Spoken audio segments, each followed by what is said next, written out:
take courage. Because you see the clouds on the horizon and you're afraid of them and you're running from them. But he said, those clouds, they're actually filled with God's mercy. They're not storm clouds, they're blessing clouds. And you're running from them, but if you would stay, they would break with blessings on your head. We run when sometimes what actually we're running from is God himself. Saying, hey, this difficult time, this hard situation right in front of you, if you were to face it, you would see my mercy and my grace through it, and blessings would pour on your head. But no, you say, we will take swift horses and we will flee. And even when we run from God, the next verse says this, I love it.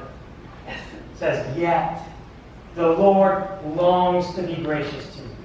Therefore, he will rise up to show you compassion, for the Lord is a God of justice. Blessed are those who wait on him.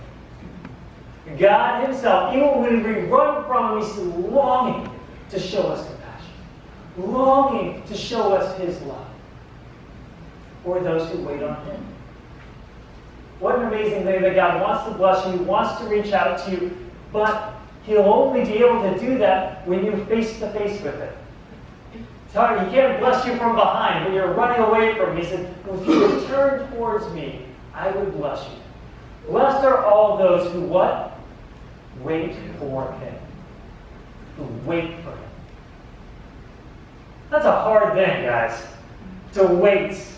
To stay still. I don't like staying still.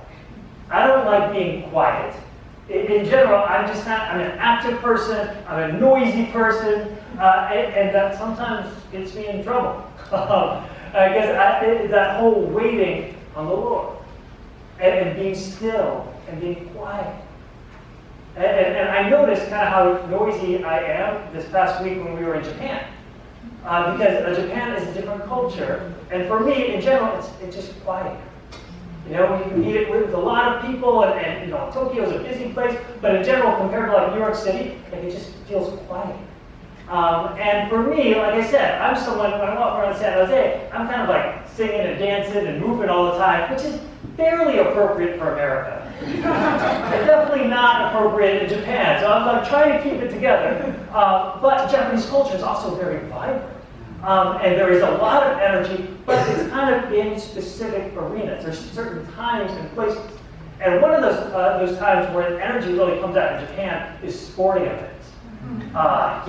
So we went to a baseball game in Japan, which was fantastic. I'm a big baseball fan and I've been to a ton of Major League games. So one of my dreams was to go to a baseball game in Japan. And so we went to a Tokyo Swallows game. Their mascot's the swallow, like the bird. And they were playing against the Dragons. And we got there. Like I said, I go to baseball games, and one of the things that I love is just being noisy at the ballpark. You know, the whole time, in baseball games we've been to in the U.S., there's always a kind of just murmur of excitement. And then every now and then something happens and people yell, and it's like that. And so throughout the game, in a baseball game, I'll yell, hey, batter, swing, batter, stuff like that. It's not like that in Japan. It's much noisier. We show up at the stadium and we hear trumpets. We sat in the right field bleachers where all like the crazy fans sit, and they're there. They have trumpets and they have drums that they're banging, and everybody in the bleachers too. They have like these noisemakers that they're banging together.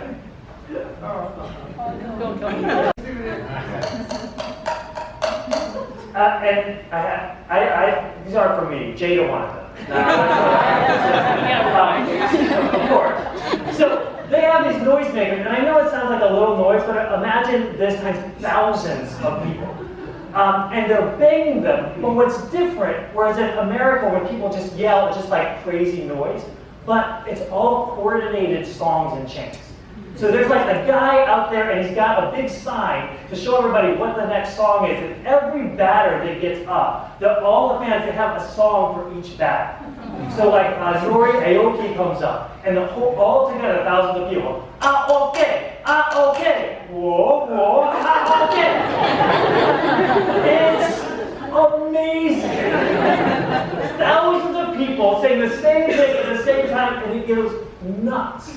And then the best thing is that every time the home team would score, then they'd get out these umbrellas. Now, I didn't want to get one of these, but, Becca wanted one. So they all have these little umbrellas. And when they score, the whole crowd, all like 20,000 people get up and they do the umbrella dance. Like all together. Let's see it. I'm not going to do it. I don't know if you know, but here, this is a taste of the umbrella dance here. Oh my God.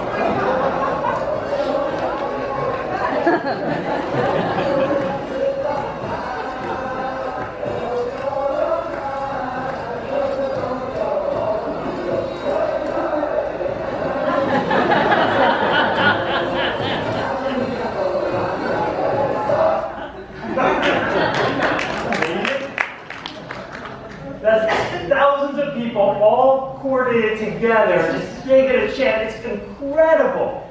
And this goes on until the other team comes back.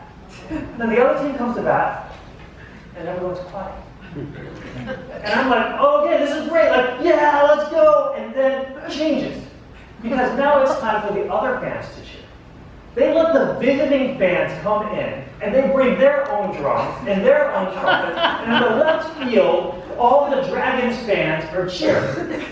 Now, it throws me up because I cannot imagine this. If you're a Giants fan, and we're going to let like 5,000 Dodgers fans in, and they're going to have all their stuff, and they're going to sing coordinated cheers for their team, but you allow it, it's their turn. And so when the other team is batting, I just sit still. It's the hardest thing. I know now I'm in a baseball stadium with all these thousands of people, and I'm used to the other team. It's 8th inning, if they caught up, it's tied, and I just want to root for our team and be like, yeah, come on, let's go. Nobody over here taking noise. Nobody's taking noise. We gotta wait. But the thing is, when I wait for it, I'm like, oh, it's so hard to sit still. It's quiet over here. But then our team comes back to back. And everybody gets going, and the thousands of people are getting it going, and they score. We are watching the game. It's the bottom of the 9th inning. The team is down by 2. They tie it up, and then there's a walk-off 3-run home run. Wow. Umbrellas going crazy. The victory song, oi, oi, oi, it was crazy. But I had to wait for it. I mean, for me, I wanted to make noise the whole time on my own, but knowing that if I waited for it, I could be a part of something bigger. That's what God said. If you will wait on me, you can be a part of something bigger. Amen. Coming in the victory song with the King of Kings and the Lord of Lords. Amen. How he longs to be compassionate to you if you would wait on his time. This is what he says in the next verse. People of Zion, you who live in Jerusalem, you will weep no more.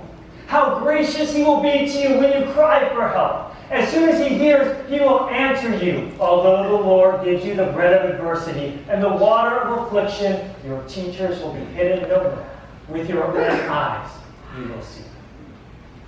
So he's saying, he will come to you if you would stop running. If we would stop trying to fix up things ourselves, run to our own amusements, run to our own escapes, instead, if we would stop and just cry for help and say, I need you. It says, when you cry for help, he will be gracious to you. God is so good. He loves us, he pursues us, but it's also a gentleman. He's not going to force you. He's going to say, this is my love for you. You can choose it.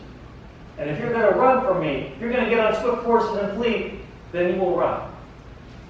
But when you're ready, when you turn towards me, I am here to turn towards you.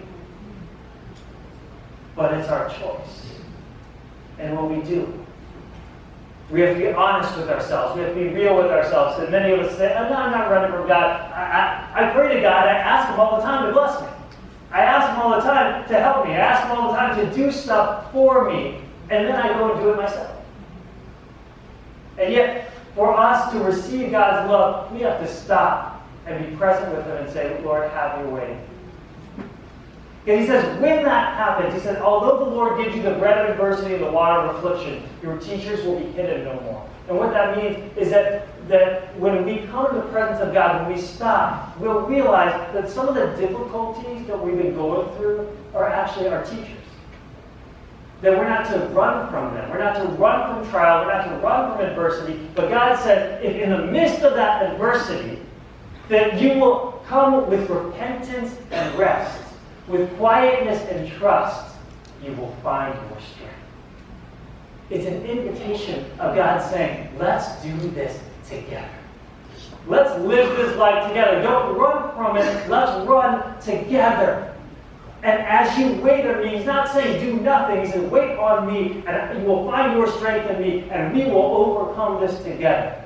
Through the blood of my Son, Jesus Christ, and the sacrifice for you, giving you freedom.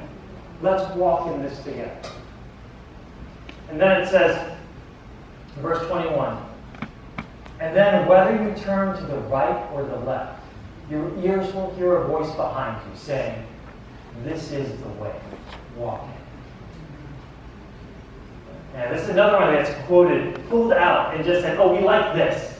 We want to be able to have God just whisper in our ears, this is the way, walk in.